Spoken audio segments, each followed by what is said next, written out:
pretty much everything that this man said on our show came true. And at this point, and I've been doing this show for almost 15 years, I should learn and I should know and I should understand. So I first have to apologize to our next guest, and that is the great Don Callis. And Don, let me first say I'm sorry because I was surprised. I was shocked by what I saw from Hobbs and Jericho last night. But after what you said on our show yesterday, I shouldn't have been. So I'm sorry. Well, Dave, the road to self-awareness is paved with a lot of hubris and arrogance, and you've certainly proven that, but you've also proven that you're more than willing to recognize your mistake as opposed to doubling down on them like Dreamer has been doing for the last 30 years. Thanks. Nice to see you as well. Wow. But Wow. you know what? And I understand the angst. And for you, you must feel great. And you saw something in Hobbs. You mentioned it to us on our show yesterday. He has that killer instinct. Don, I think last night, I've never seen Chris Jericho dominated the way that I saw Hobbs dominate him on Dynamite last night. I think that's correct.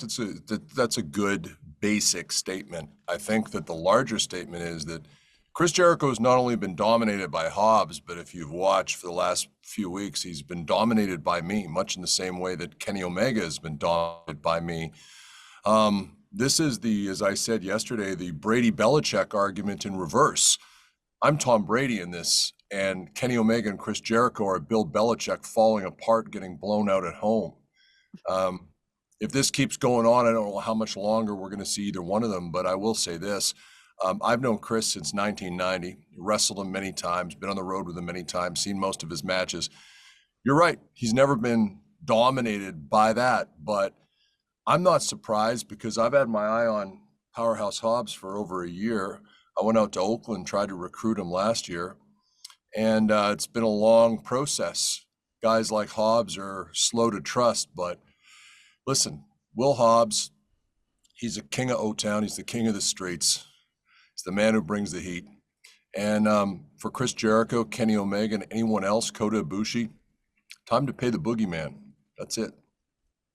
I've watched your Don Callis family grow, and you really handpick these athletes. What do you see in, somebody or everybody in your group? Everyone's serving a different purpose for you.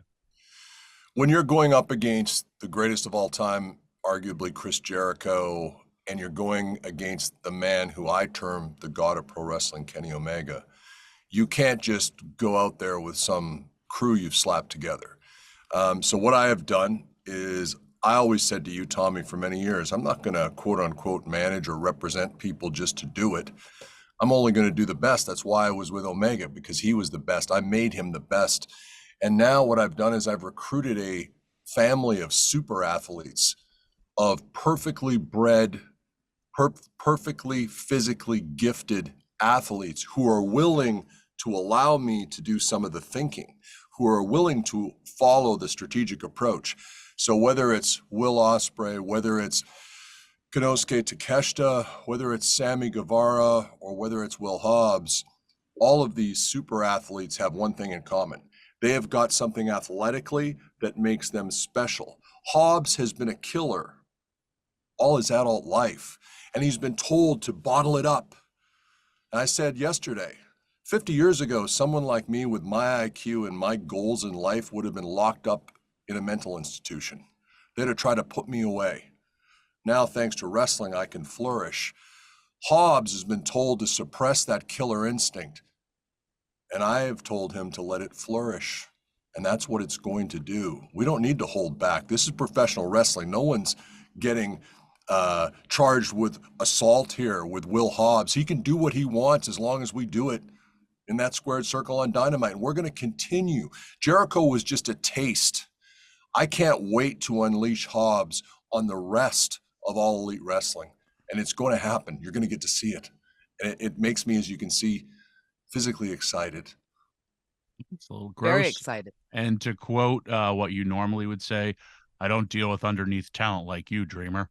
So that's your normal. Well, Tommy, you're a great guy who's always had a soft spot for guys on the undercard, guys that are struggling.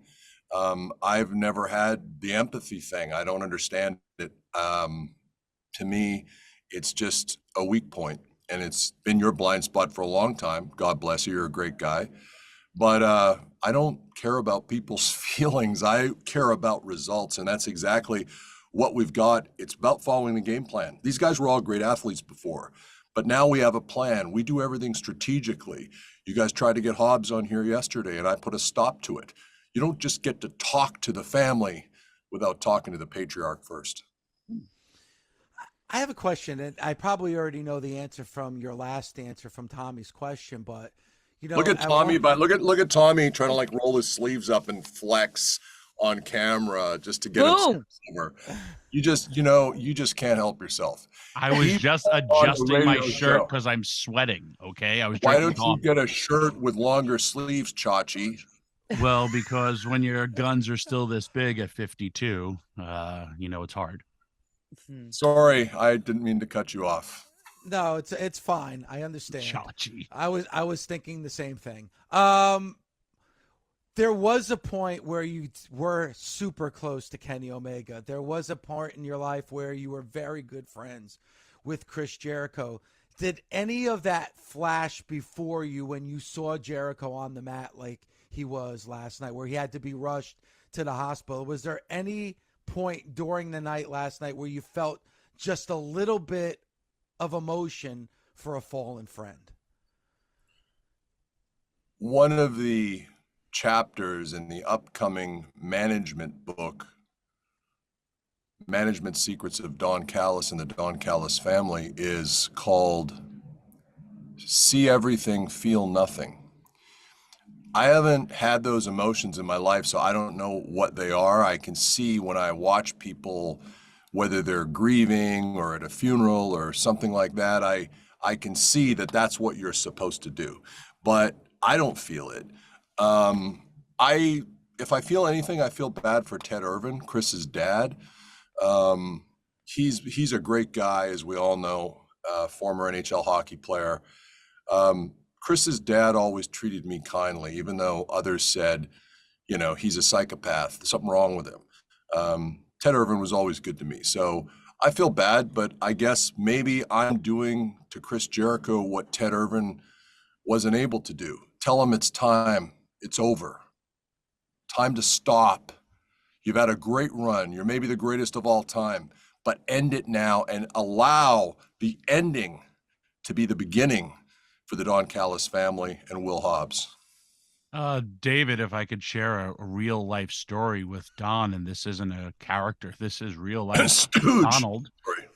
We went to the Toronto Raptors game pre-pandemic, and the Charlotte Hornets were playing the Raptors, and the game is about to end. The Raptors at home are rocking, and all of a sudden the ball gets deflected, tipped, and this guy makes more than a half-court shot. And when this ball was in the air, it was like a movie. The entire place goes quiet. And I've watched the replay, and we had decent seats, and it goes in. And the moment it goes in, the entire building is completely quiet. And next to me, Don goes, ha, ha, ha, ha, and he starts laughing because 20 some odd thousand people are now upset.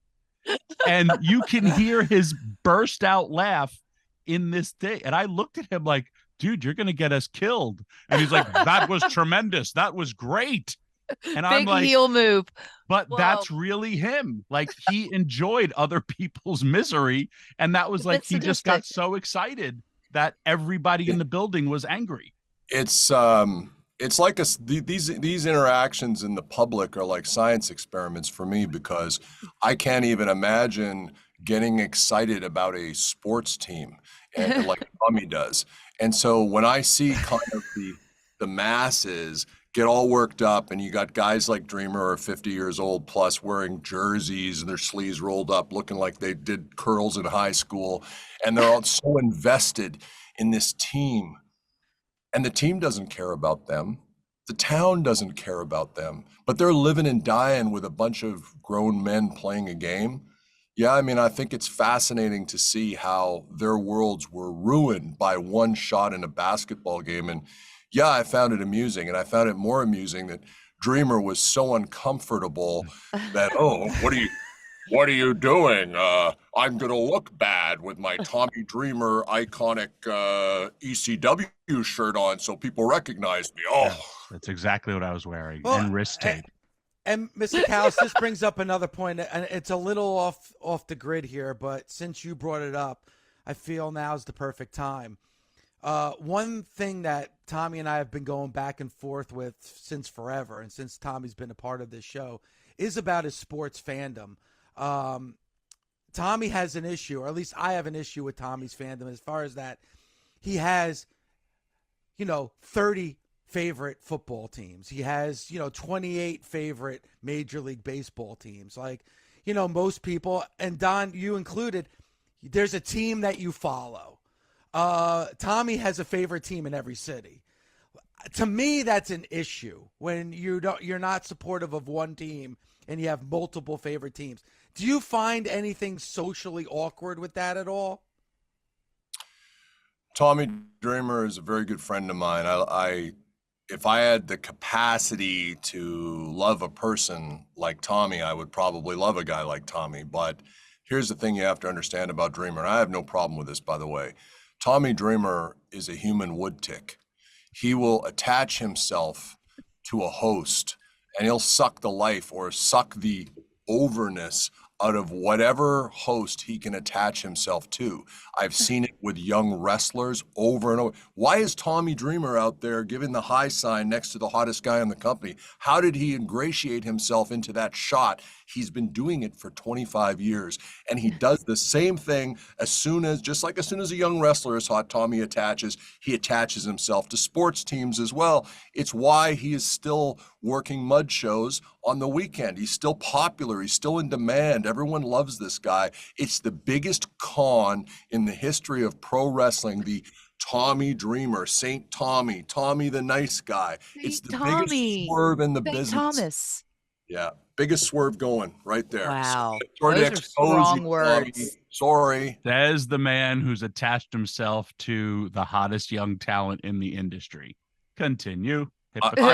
I would actually suggest that I am a magnet for those talents because when those talents are with me, they achieve new heights. Families are complicated, Tommy, you know that. But once you're in the Don Callis family, you're truly a part of something that is going to make history. And for intelligent young men and intelligent young athletes, they want to be in the history books. They want to be remembered. Will Hobbs, where has Will Hobbs been for the last year? People have been asking the question. Will Hobbs has been suppressing his natural instincts. Those days are over.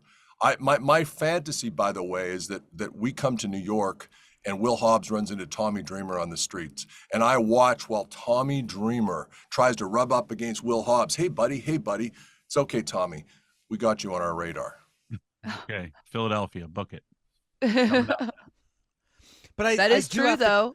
That is true. Where has Hobbs been? I think a lot of people have been wondering, and I think people had high hopes for Hobbs, and where he's been. So, I listen. I think Will has struggled again with people telling him, you've had this background, and you need to conform.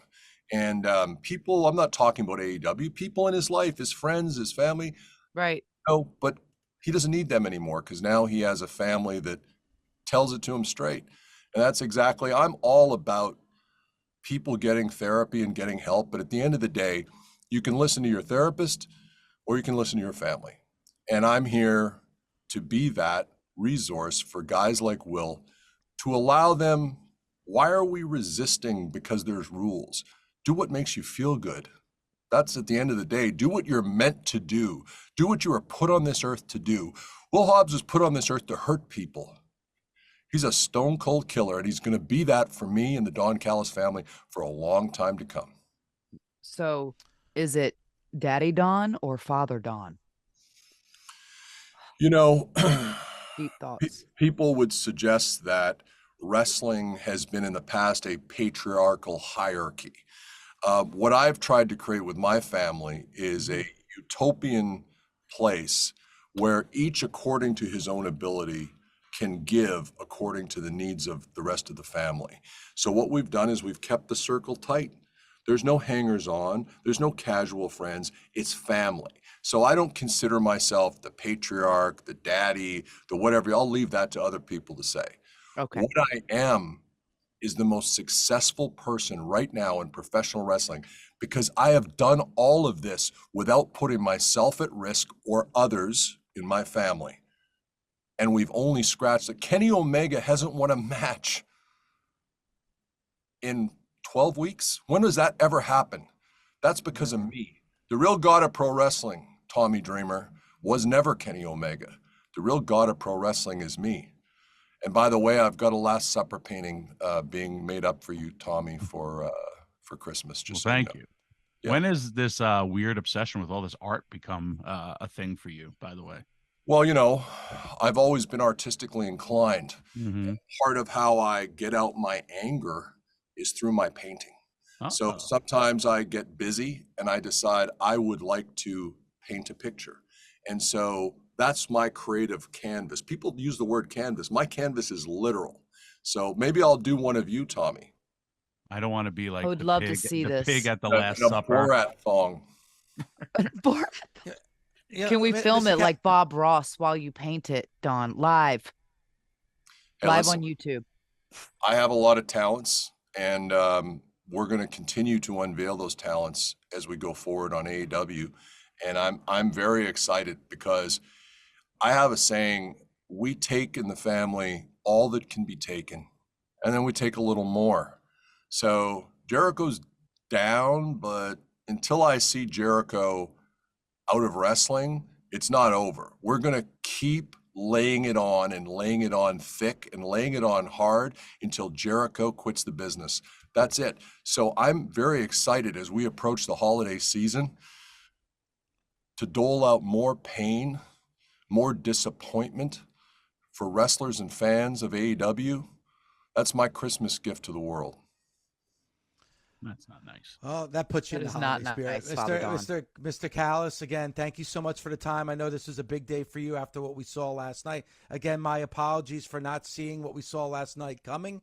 You gave us fair warning. You gave Chris Jericho fair warning, and I feel now you're never going to have to worry about words from you falling on deaf ears. So, Mr. Callis, thank you again for the time. Appreciate it. Thank you, Dave. And Tommy, LaGreca told me off air it's your last day today, but great job, and I'm sure you're going to find something else soon. Okay. Oh, bless. Thank you. Bless. Appreciate it. Without a doubt, and I don't give a shit what people have to say, there is no doubt that the greatest moment last night didn't even happen within the 2 hours of AEW and NXT. Oh, no. It didn't happen in the 8 p.m. Eastern time. It didn't happen in the 9 p.m. Eastern time. Okay? When did it happen? It happened after 10 p.m. Eastern time last night. And that was the appearance of the dead man, the Undertaker. Now, there's been a lot of people that have said, we're never going to see the Undertaker again. The Undertaker is done. Okay? He's retired. Get over it, LaGreca. This is what I have to say to those people. Go back and watch NXT from last night. Look at my man, my hero, the dead man, The Undertaker, and what he did to Braun Breaker last night. Now, I'm watching that show, Tommy, and you know what happened when I was watching The Undertaker on my TV on NXT last night, Tommy? You stood up and started doing weird things with your hands. I didn't. I'll tell you what I did. I went down to one knee. Oh, I went down to one knee, and then I did the hand cup. Tongue out, and the hand cup, baby, because the Undertaker's back. You're going to tell me, after watching what you saw last night, there's not one match left in the Undertaker? I think last night was great for what the Undertaker did. And was perfect setup for Braun Breaker. Think about the endorsements they gave last night for the American Badass. Not that version of the Undertaker. It was the American Badass. There was no tongue out, no genuflection. Yeah. Hell of a motorcycle too. Yeah. Oh, sweet. It was awesome. It was so ride. sweet. And Sweet ride. If you also went on their social media, at the end, Taker let Carmelo Hayes do the him and Kane entrance exit at the end for the American Badass, man. I mean, we talk about, we're setting up, and we all said it about Braun Breaker, man. This guy's going to be a star. But think of the endorsement they've done for Carmelo Hayes, and he's answered the call. Think of what they've also did with Trick Williams, with, you know, John Cena talking to him and that backstage. These are legends or Hall of Famers from the past endorsing the future, which is exactly what veterans are supposed to do. I thought it was an amazing, amazing segment, one hell of a way to go home off of a show, and it did nothing but help both Braun Breaker and Carmelo Hayes and NXT. It was a great segment. As opposed to one more match, like I said, I think it was an excellent showing of how the Undertaker should still be represented. Yeah. All right. So Tommy, what you're saying is I have your endorsement on this then. I said it's an excellent an excellent way of how the Undertaker was represented exactly in that spot. I did not say another match. I said exactly was the best way to represent him. He's politely saying he doesn't want to see a full match. He wants to see Taker in this kind of position where he just comes in, kicks some ass. He told a story. He commanded everybody's attention, and then left like the Undertaker should be, on top. You think about it too, like Braun Breaker had interactions with Undertaker, with Cena, with Heyman. Yep. They're basically saying he's going to be a main eventer. Yeah. He sounds so much like Scott Steiner. I can't stand it. I don't know if it's just his heel voice, but he sounds just like Scotty. He has the best of both attributes of his father and his uncle. Yeah, for sure. Why did Undertaker? Okay, so first thing, because I've sat there and I watched this promo. I had to watch it twice because I popped so hard on the hold the mic out and then punched him right in the face. So it was good. the greatest thing. Good. I'm like, oh, I love that so much. Anyway, you see him take the sleeve off of the mic first thing and toss it. Is it because I'm like, does he always do that? Or do you think it was because it was slipping and he didn't, because he's Undertaker. He can't drop the mic. This can't slip out the sleeve. That would be the gift that never keeps on gifting for life. Don't know, but it was awesome. As well as, hey, rookie, look over here while the other hand does this. Totally. It was so great. It was my favorite. Brilliant. Yeah. It's the details. That's when we talk about details that make the difference. Details like that. That was so clever. I'm totally stealing it.